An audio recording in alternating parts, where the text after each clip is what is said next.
ॐ भूर्भुवः स्वः तत्सवितुर्वरेण्यं भर्गो देवस्य धीमहि धियो यो नः प्रचोदयात्।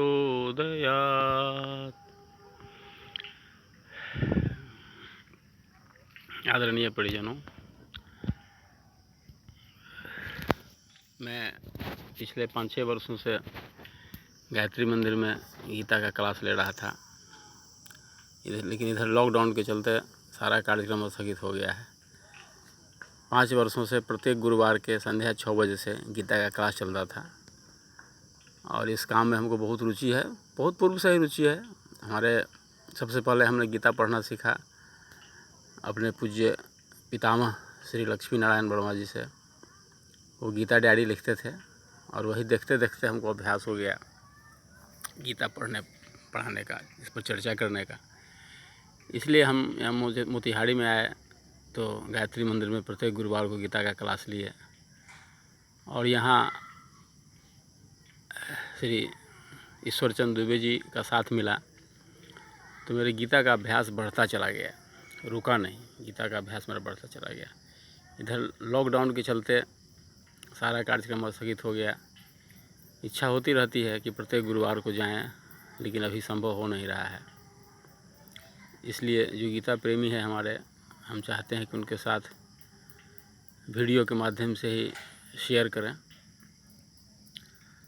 और इतना ही कहना चाहेंगे कि गीता पढ़े बिना असलियत समझ में नहीं आता है।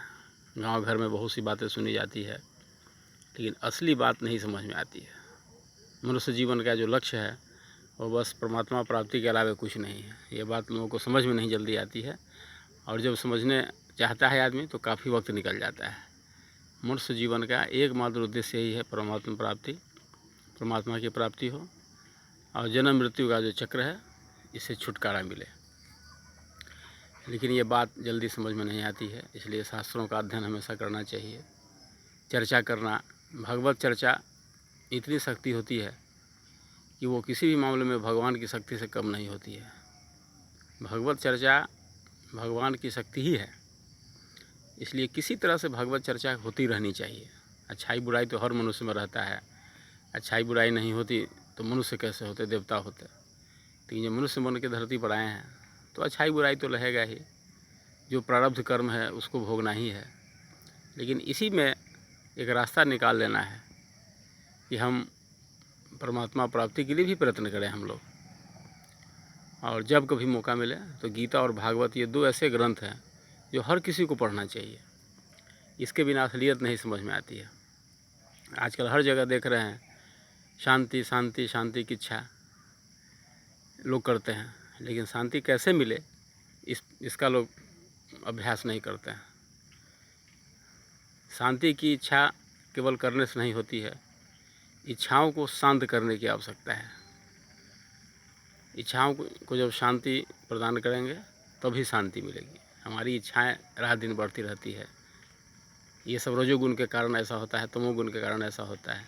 तो इच्छाओं को अगर शांत करें तो हमें शांति जरूर मिल सकती है और हम जो कुछ भी करें उसको परमात्मा को समर्पित करते चले।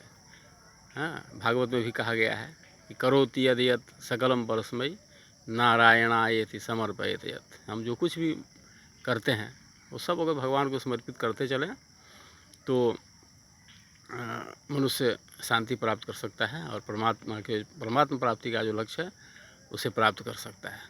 भागवत में बहुत से ऐसे संदेश हैं कि दूसरे स्कंद में भी है कि स वै पुंसा परो धर्म यतो भक्तिर्धोक्षते। हर पुरुष का यही धर्म है कि वो भगवान की भक्ति करे। और आज इतना ही संदेश हम देंगे, फिर आगे वीडियो के माध्यम से चलता रहेगा। आप लोगों से यही मेरा निवेदन है कि जब भी कभी समय मिले गीता का पाठ ही नहीं करें, हर अध्याय को समझ करके उसका अर्थ लगा करके पढ़ें तो देखिए कितना आनंद आता है उसको पढ़ने में। और थोड़ा समय निकाल कर भागवत भी पढ़ें। ये 2 ग्रंथ जो हैं हमारे भारत में, ये प्रतिनिधित्व करते हैं। सारे वेद पुराण शास्त्र हर कोई नहीं पढ़ पाएंगे, लेकिन इतना अगर पढ़ लेते हैं तो समझिए कि आप मूल बातें जान जाएंगे। ये दो ग्रंथ जो हैं ये रिप्रेजेंट करते हैं संपूर्ण भारतीय वाङ्मय को, संपूर्ण वेद दर्शन सबको रिप्रेजेंट करते हैं। इसलिए ये 2 ग्रंथ स्वयं पढ़ें, अपने घर के बच्चों को भी पढ़ावें, और तब देखिए कि उनका ऑल राउंड डेवलपमेंट कैसे होता है, सर्वांगीण विकास कैसे होता है। ओम शांति।